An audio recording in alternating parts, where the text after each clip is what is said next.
Hello friends. चलिए आज जानकारी शेयर करते हैं ये वैक्सीन्स क्या होती हैं, ये किस प्रकार से हमारे शरीर में काम करती हैं और किस प्रकार से हमें ये बीमारी से बचा भी लेती। चलिए शुरू करते हैं। देखिए वैक्सीन जो है एक प्रोडक्ट है। ये हमारी इम्यूनिटी में को डेवलप करने में मददगार होती हैं और उसकी वजह से स्पेसिफिक जो बीमारी के लिए जो वैक्सीन है वो हमारे शरीर में फिर नहीं हो पाती।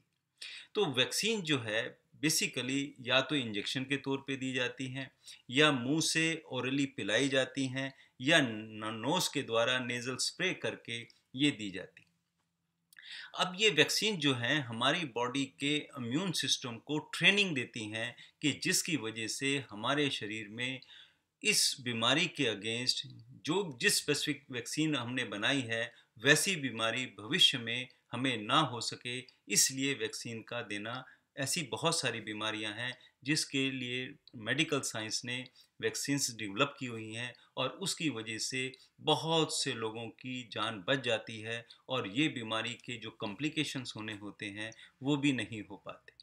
तो बेसिकली क्या बात होती है कि मान लीजिए कोई बैक्टीरिया या वायरस आपके शरीर में इन्वेड कर गया,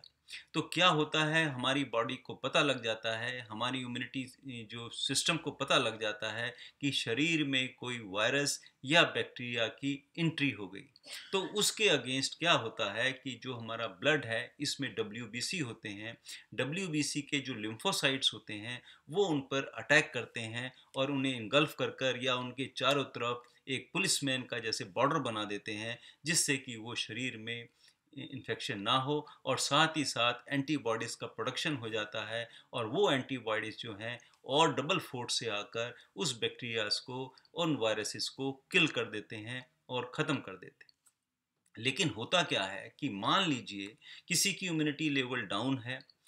किसी बच्चे में या किसी बड़े बूढ़े में जिसकी किसी भी वजह से, किसी बीमारी की वजह से या कैसे भी अगर उनकी इम्यूनिटी लेवल डाउन होगी, तो क्या होता है कि जब तक एंटीबॉडीज डेवलप हों बॉडी में, जब तक फाइटिंग फोर्स तैयार हो, तब तक ये फ्लेयर अप कर जाते हैं, ये सिम्टम्स इनके बहुत बढ़ जाते हैं और उस दौरान के अंदर ये भयंकर रूप ले सकते हैं और उसकी वजह से हमारे शरीर में फिर क्या होता है कि कॉम्प्लिकेशंस हो जाती हैं और इतनी बड़ी कॉम्प्लिकेशंस हो जाती हैं कि फिर डेथ भी हो जाती।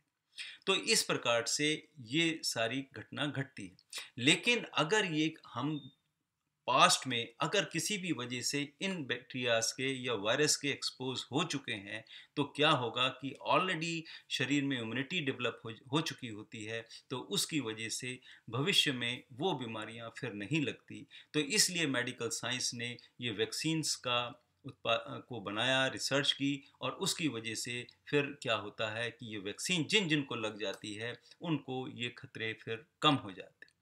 तो ये जो एंटीबॉडीज़ बनती हैं इनका बहुत बड़ा रोल होता है कि जब भी बैक्टीरियल इन्फेक्शन होगा तो ये एंटीबॉडीज़ अटैक करेंगी और उसकी वजह से फिर जो शुरुआत में ही वो फिर बैक्टीरिया जो हैं, वायरस हैं, किल हो जाते हैं। और ऐसा भी देखा गया है कि इन्फेक्शन हो भी गया, लेकिन जो पर्सन को पता ही नहीं लगता कि मुझे इन्फेक्शन हुआ था और वो ऑलरेडी बिना सिम्टम्स डेवलप हुए ही वो क्या होता है कि बैक्टीरिया या वायरसेस किल हो जाते हैं।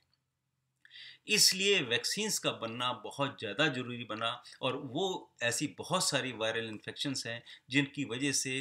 पास्ट में बहुत सारी डेथ हो चुकी। तो इसलिए ये वैक्सीन्स की एक रिसर्च की गई कि इस प्रकार से अगर हम ये एंटीबॉडीज़ डेवलप कर लें, ऑलरेडी हमारे अंदर डिफेंस मैकेनिज़्म हो, हमारी इम्यूनिटी उस बीमारी के प्रति अच्छी प्रतिरोधक क्षमता हो, तो क्या होगा कि वो रोग फिर नहीं लगेगा और वो सिम्टम्स नहीं डेवलप होंगे और वो उसकी वजह से जो भी कॉम्प्लिकेशन होनी है उनसे बिल्कुल आसानी से बचा जा सकता है। तो इसलिए वैक्सीन्स का बनना बहुत ज़्यादा ज़रूरी हुआ और इस प्रकार से वैक्सीन्स बनाई गई।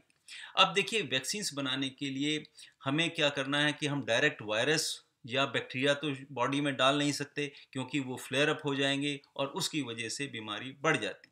तो वैक्सीन्स में क्या किया जाता है, जब वायरस या बैक्टीरिया की जो एफिशिएंसी है, जो उसकी ताकत है, उसे कम किया जाता है या उन्हें मार दिया जाता है। तो जब इनकी ताकत कम हो जाएगी, लेकिन वो इतनी ताकत रखी जाती है कि बॉडी को पता लग जाए कि ये हमारे शरीर में एक फॉरेन पार्टिकल या इन्वेडर आया है, तो उसके अगेंस्ट एंटीबॉडीज बना दी जाए। और इसी प्रकार से अगर वो किल करके भी बैक्टीरिया या वायरस अंदर दिया जाता है, चाहे इंजेक्शन के तौर से या ओरली या नेजल स्प्रे से, तो क्या होगा कि बॉडी समझ जाती है कि कोई फॉरेन इन्वेडर आया और उसके अगेंस्ट ऑलरेडी शरीर में एंटीबॉडीज हैं, उसको वैक्सीन दे दी गई है, तो वो फिर लड़ लेंगे और उसकी वजह से फिर बीमारी नहीं होती। तो इसीलिए ये वैक्सीन का रोल है और इसीलिए इस प्रकार की वैक्सीन्स बनाई गई जो वीकेंड भी हो सकती हैं या उनको वो किल भी होती हैं। तो अब देखिए क्या हुआ कि अब ये जो वैक्सीन्स बनी हैं, तो ये मैं आपको थोड़ी सी चर्चा करता हूँ कि कौन कौन सी वैक्सीन्स जो हमारे शरीर में आज की डेट में दी जाती हैं और उसके लिए ऑलरेडी हमारे शरीर में एंटीबॉडीज बन जाती हैं। देखिए ये एंटीबॉडीज जिस समय बैक्टीरिया या वायरस का इन्फेक्शन होता है, तो ये एंटीबॉडीज हमेशा तो शरीर में नहीं रह सकती। मान लीजिए उस समय इन्फेक्शन हुआ, एंटीबॉडीज बनी और वो उन्होंने उसे किल कर दिया और पेशेंट ठीक हो गया। लेकिन फ्यूचर में कब तक ये एंटीबॉडीज नहीं रहती, इनका भी एक लाइफ स्पैन होता है। ये प्रोटीन मॉलिक्यूल्स होते हैं और ये क्या होगा, ये इनकी लाइफ स्पैन खत्म हो जाती है। तो लेकिन नेचर ने क्या किया कि एक मेमोरी सेल बना के रखे हुए कि अचानक चाहे दसियों साल के बाद भी अगर वो वायरस या बैक्टीरिया हमारे शरीर पर अटैक करता है, तो मेमोरी सेल जो हैं वो एंटीबॉडीज रीजनरेट कर देते हैं और बहुत क्विकली ये कार्यविधि होती है, जिसकी वजह से या तो इन्फेक्शन हो भी गया तो बहुत हल्का होगा, वो शरीर को नुकसान नहीं देगा, या बिल्कुल भी सिम्टम्स नहीं डेवलप होंगे और शरीर बिल्कुल फर्स्ट क्लास ठीक हो जाता है, उसे इन्फेक्शन हो ही नहीं पाता। इसलिए वैक्सीन्स की बहुत ज़्यादा ज़रूरत होती है। तो अब देखिए ये आम तौर पे जो वीक बैक्टीरिया या वायरसेस या किल्ड जो बैक्टीरिया या वायरसेस हैं उसकी वैक्सीन बनाई जाती है। तो मैं कुछ एग्जांपल आपको देता हूं कि देखिए जैसे जो वीक वायरसेस हैं उसकी जो वैक्सीन बनती हैं, तो आम तौर पे वही जो वीक बैक्टीरिया या वायरस होते हैं वो सिम्टम नहीं डेवलप करेंगे, हमारे शरीर में रोग नहीं लाने देंगे, लेकिन एंटीबॉडीज़ बना देंगे या मेमोरी सेल उनकी वजह से बन जाएंगे। तो आम तौर पे ये वैक्सीन होती हैं, एक मीजल्स की बीमारी होती है, एक जर्मन मीजल्स की बीमारी होती है, मम्स की होती है, रोटा वायरस वैक्सीन्स आती हैं और इसी के साथ चिकन पॉक्स की का जो रोग होता है उसके लिए बचपन में ही ये इंजेक्शन्स लगा दिए जाते हैं। एक इम्यूनाइजेशन शेड्यूल होता है, उसके थ्रू सारे पूरे वर्ल्ड में ये वैक्सीन्स दी जाती हैं। इसके बाद आता है किल वायरसेस की कुछ वैक्सीन्स बनाई जाती हैं जो कि जिसमें ख़त्म ही कर दिया जाता है वायरस को, लेकिन उसकी एंटीजन प्रॉपर्टी बनी रहती है और उसके अगेंस्ट हमारे शरीर में वो बिल्कुल नुकसान नहीं देते और उसके अगेंस्ट एंटीबॉडीज़ बन जाती हैं और वो भी फिर उसकी वजह से फ्यूचर में कभी भी वो रोग नहीं होता। तो ये आमतौर पे दो हैं, एक तो पोलियो वैक्सीन्स हैं या रेबीज वैक्सीन है, जो कुत्ते काटे से बीमारी लग जाती है रेबीज, उसके अगेंस्ट जो वायरस का इंजेक्शन है वो भी किल्ड वायरसेस होते हैं। और इसके साथ साथ क्या होता है कि कभी कभी क्या होता है कि जो वायरस का पार्टिकल है केवल वही एंटीजन का काम करता है, तो ऐसी वैक्सीन्स भी बनाई गई कि उसे किल नहीं किया गया, केवल उस वायरस का छोटा सा पार्ट लेकर उसके अगेंस्ट ही हमारी बॉडी रिस्पॉन्स करती है, इम्यूनिटी लेवल बढ़ता है, इम्यूनिटी लेवल ऊपर जाता है, एंटीबॉडीज़ बनती हैं और वो फिर वो बीमारियां भी नहीं होती, जैसे हेपेटाइटिस बी की बीमारी है या ह्यूमन पेपिलो वायरस वैक्सीन्स भी हैं, ये भी बनाई गई। इसके साथ साथ देखिए कुछ बैक्टीरियाज होते हैं,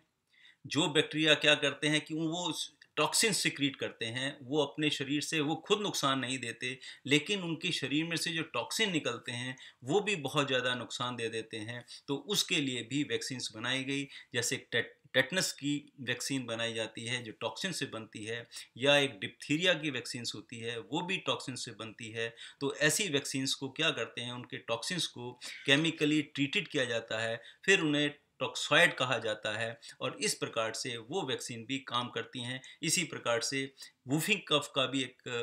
वैक्सीन है, जैसे डीपीटी कहते हैं, बचपन में इंजेक्शन लगाया जाता है, इंजेक्शन डीपीटी, जिसमें डिप्थीरिया, पर्टूसिस और टेटनस का इंजेक्शन मिक्स होता है।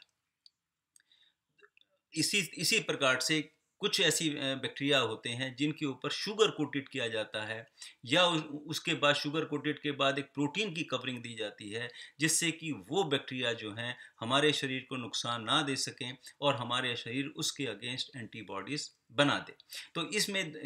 मैं आपको कुछ एग्जांपल देता हूँ। जैसे हीमोफिलस इन्फ्लुएंजा का वैक्सीन है, मेनिंगोकोकल इन्फेक्शन होता है जिसमें सरसाम हो जाता है सिर में, और या निमोनिया के कुछ वैक्सीन्स आती हैं, निमोकोकल इन्फेक्शन होता है, उसके अगेंस्ट ये वैक्सीन बनाई जाती है। तो इस प्रकार से काफ़ी वैक्सीन्स बनाई गई हैं, जिसकी वजह से हमारा शरीर जो है फ्यूचर में आने वाली बीमारियों से बच जाता है। लेकिन उन रोगों के प्रति जो नए बन के आए हैं अभी संसार में, जैसे कोविड-19 की बात करते हैं, ये अभी आया है, इसके अगेंस्ट अभी कोई साइंस को जानकारी नहीं है कि ये किस प्रकार से एक्शन करेगा, क्योंकि इसमें म्यूटेशन हो रहा है, ये बार बार अपना शैली बदल रहा है। तो इसके अगेंस्ट वैक्सीन बनेगी, लेकिन समय लगेगा। हो सकता है कि आने वाले भविष्य में हम बहुत जल्दी कोविड-19 के अगेंस्ट भी वैक्सीन बना लेंगे, और उससे फिर जो मेडिकल साइंस है इससे इस बीमारी से भी छुटकारा पा लेंगे। लेकिन यहाँ मैं एक आपको बात बताता चलूँ कि एक हर्ड इम्यूनिटी नाम से भी बात होती है। उसमें क्या होता है, कुछ लोगों को वैक्सीन दे दी जाती है, या जिनकी इम्यूनिटी लेवल अच्छा है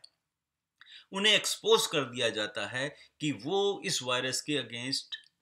आ जाएं। तो उनकी वजह से क्या होता है, जब उनमें इम्यूनिटी बहुत अच्छी हो जाएगी, उन्हें वैक्सीन लग जाएंगी, या उन्हें वो एक्सपोज होके उसकी वजह से क्या होगा कि वो फिर बहुत सारे उनमें प्रतिरोधक क्षमता बढ़ जाती है। तो जो लोग जिनकी इम्यूनिटी कम है, अगर वो उनके बीच में भी रहेंगे तो वो क्या होगा कि ये वायरस प्रोपोगेट नहीं करता, फैलता नहीं है, तो उसकी वजह से वो बीमारी कम्युनिटी में नहीं हो पाती। तो इस प्रकार से ये कम्युनिटी को भी बचाने के लिए ये हर्ड इम्यूनिटी भी एक रास्ता होता है, जिससे कि समाज में ये बीमारी भयंकर रूप ना ले और उसकी वजह से लोग बच जाते हैं। तो ये मैंने एक छोटा सा आपको वीडियो बनाया, आशा करता हूँ आपको पसंद आया होगा। अच्छा लगे तो शेयर करना